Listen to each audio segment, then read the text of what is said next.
Hello students, कैसे हैं आप सब। आज हम इस वीडियो में करने वाले हैं कक्षा 4 की हिंदी की पाठ्य पुस्तक रिमझिम का पाठ दोस्त की पोशाक। आज हम इसके अभ्यास के प्रश्नों के उत्तर करेंगे। पिछली वीडियो में हमने कुछ प्रश्नों के उत्तर कर लिए थे और उससे आगे के प्रश्नों के उत्तर आज हम इस वीडियो में करने वाले हैं। तो पहला हमारा टॉपिक है गपशप। ठीक है, प्रश्न है, जब जमाल साहब और नसरुद्दीन हुसैन साहब के घर से निकले तो उन्होंने अपनी बेगम को नसरुद्दीन और जमाल साहब से मुलाकात का किस्सा सुनाया। हम सब ने पढ़ा था पाठ में कि नसरुद्दीन अपने दोस्त जमाल साहब को लेकर कहाँ गए थे, हुसैन साहब के घर गए थे। ठीक है, तो जब वो उनके घर से आ गए हैं तो तब हुसैन साहब और उनकी बेगम यानी कि उनकी पत्नी आपस में बातें कर रहे हैं। तो क्या लगता है आप लोगों को कि उन दोनों के बीच में क्या बात हुई होगी। जैसे आपके घर में कोई गेस्ट आ जाता है तो आप क्या करते हैं, उसके जाने के बाद अक्सर उसके बारे में बातें करते हैं ना। तो ऐसे ही जमाल साहब अपनी बीवी यानी कि अपनी बेगम के साथ कुछ बातें कर रहे थे। तो हमें यहाँ पर लिखना है कि वो क्या बातें कर रहे होंगे। अब बच्चों को सोचना है। यहाँ पर 2 लाइनें लिखी गई हैं। सबसे पहले है बेगम, बेगम के बाद योजक चिन्ह लगाया है। तो आगे लिखा है कौन आया था। इसका मतलब है कि बेगम बोल रही है कि कौन आया था। आगे लिखा है हुसैन साहब, इसका मतलब है कि अब हुसैन साहब बोल रहे हैं। जब बेगम ने पूछा कौन आया था तो हुसैन साहब बोल रहे हैं नसरुद्दीन अपने दोस्त के साथ आया था। तो इसके बाद हमें 4 से 5 लाइनें लिखनी है यहाँ पर। तो चलिए लिखते हैं अपनी लाइनें। आगे बेगम कहती है, अच्छा कौन से दोस्त के साथ आए थे। तो हुसैन साहब कहते हैं अपने पुराने दोस्त जमाल साहब के साथ आए थे। तो आप लोगों को पता है कि नसरुद्दीन ने अचकन के बारे में जिक्र कर दिया था, तो वो बात बेगम साहिबा ने भी सुन ली थी। तो अब बेगम हंसते हुए कहती हैं, तो फिर उन्होंने जो अचकन पहनी थी वो उनकी नहीं थी। तो हुसैन साहब भी मुस्कुराते हुए कहते हैं, हाँ अचकन नसरुद्दीन साहब की थी, यानी कि जमाल साहब की नहीं थी। ठीक है, तो इस तरीके से अगर आपको लगता है कि उनके बीच में कुछ और बातें हुई होंगी तो वो भी आप यहाँ पर लिख सकते हैं। अगला हमारा टाइटल है घूमना फिरना। नसरुद्दीन ने कहा, चलो दोस्त मोहल्ले में घूम आए। घुमा के लेके आया था वो अपने दोस्त को मोहल्ले में। जब नसरुद्दीन अपने दोस्त से मिले तो वे उसे अपना मोहल्ला दिखाने ले गए थे। जब तुम अपने दोस्तों से मिलते हो तब क्या क्या करते हो। तो देखिए, आप लोगों को तो पता ही है आप क्या क्या करते हो। आपका दोस्त अगर घर में आ जाए, अपने भाई बहनों से, अपनी मम्मी पापा से उसको मिलवाते हो, उसको अपने खिलौने दिखाते हो। कुछ बच्चे अपने दोस्त के साथ मिलकर पढ़ाई करते हैं, कुछ बच्चे गेम खेलते हैं, है ना।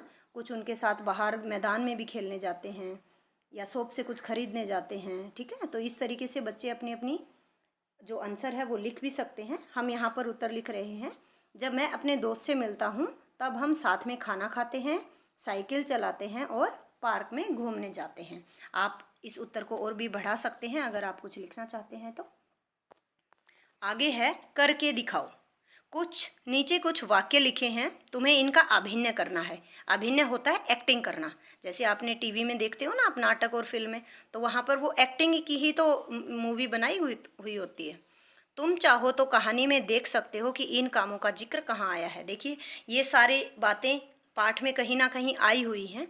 तो ये कह रहा है कि पहले आप उनको समझिए और उसके बाद उसका अभिनय कीजिए।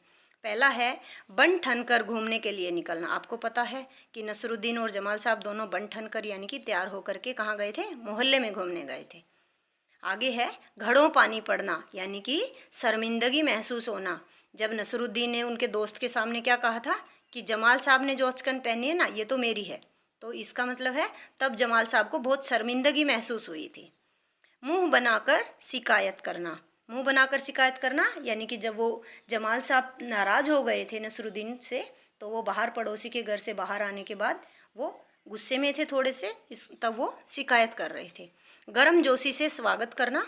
जैसे किसी का कोई दोस्त आ जाए घर पे तो बच्चा बहुत खुश हो जाता है। ठीक है, तो इसे बोलते हैं गर्मजोशी से स्वागत करना। कभी वो अपने खिलौने दिखाता है, कभी अपनी बुक्स दिखाता है। ठीक है, तो जब वो अपने पड़ोसी के घर गए थे तो तब नसरुद्दीन और जमाल साहब का उनके पड़ोसी ने भी बहुत खुश होकर के उसका स्वागत किया था।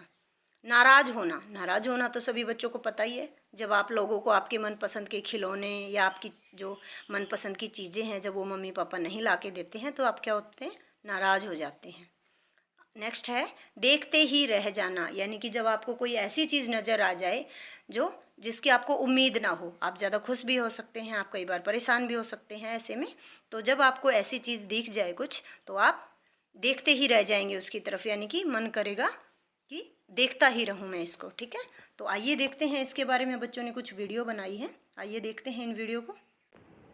यह है हमारी पहली वीडियो। इसमें देखिए ये बच्ची अभिनय कर रही है कि कैसे तैयार होकर बन ठन कर निकलते हैं। बालों में कंघी करके, काजल लगा के, फिर गले में कुछ पहनते हैं, कानों में पहनते हैं, हाथ में घड़ी भी बांधते हैं और नए नए शूज पहन के हम बन ठन कर तैयार होकर चलते हैं। ये देखिए ये लड़की तैयार होकर जा रही है और अगली वीडियो में ये लड़का दिखा रहा है कि कैसे तैयार होते हैं और कैसे बन ठन कर वो बाहर निकलते हैं। ठीक है, ये देखिए ये बिल्कुल तैयार हो गया है और अब ये बन ठन कर निकल रहा है।